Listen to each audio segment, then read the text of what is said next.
Hello guys, Jobless DJen here. Another day at the casino. Here we are back at the home casino. Yesterday was at the casino that's further away. So yeah, today back at the home casino. It's a Thursday, so there's a lot going on. We'll take a look to see who's inside and perhaps play some craps. Definitely some slots. We'll be right back. So I'm just gonna watch once the table clears out a bit more. I'm gonna maybe buy in, but we'll see. It's a busy night, and I don't feel like playing with fairies. And my third position, stick left and one is not open, so we'll see.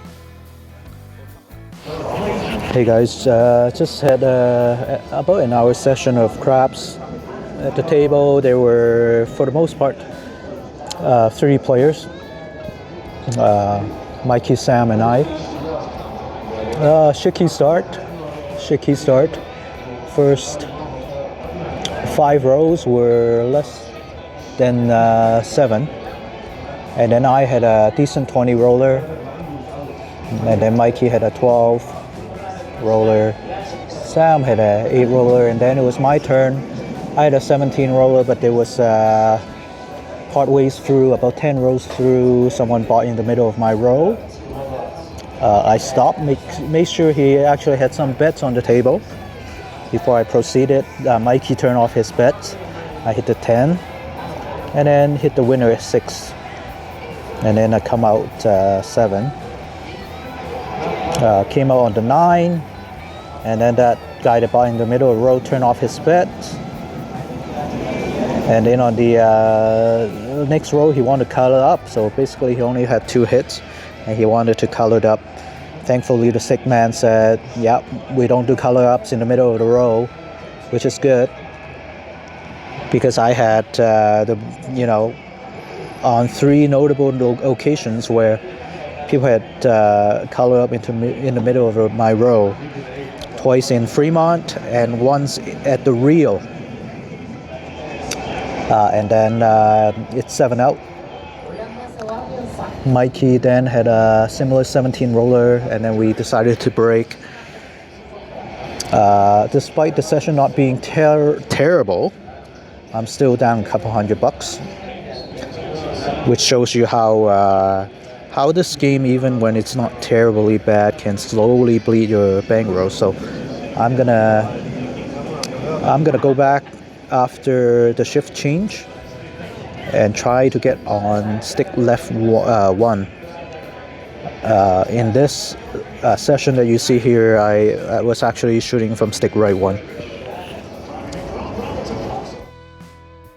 Hey guys, so just went home after the second session in craps. I had another session about hour 15 minutes. The first few shooters had short rows, no more than 10.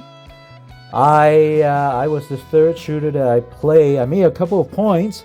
I was betting big on myself, 10-10-10 on the ATS, $30 pass line, and 5 unit inside and 2 unit 4 and 10. Unfortunately, it didn't work out. I made a couple of points, but that's about it. The next shooter PSO, and then it was down to the next 2 shooters, which they had very good rows, thankfully, which salvaged my day.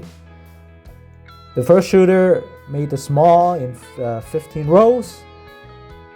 He also rolled a lot of crap numbers. Unfortunately, it was not a crapless table, but that roll really helped.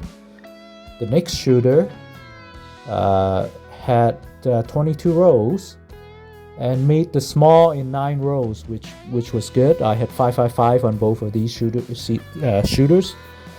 So with these shooters, I was able to build back up.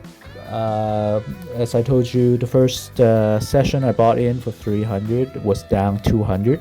This session I bought in for 300. and was drawing down to maybe $100 after my roll, maybe 150. But then thankfully the last two shooters were able to have good rolls. Again, both over 20 rolls, and both hit one side of the ATS.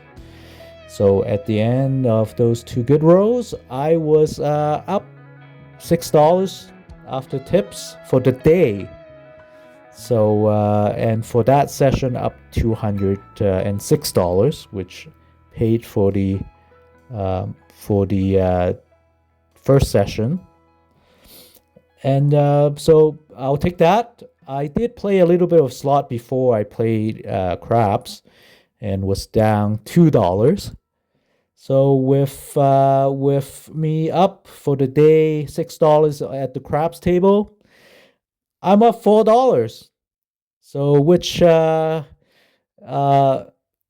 maintain my winning streak of 4 days now. So that's actually great.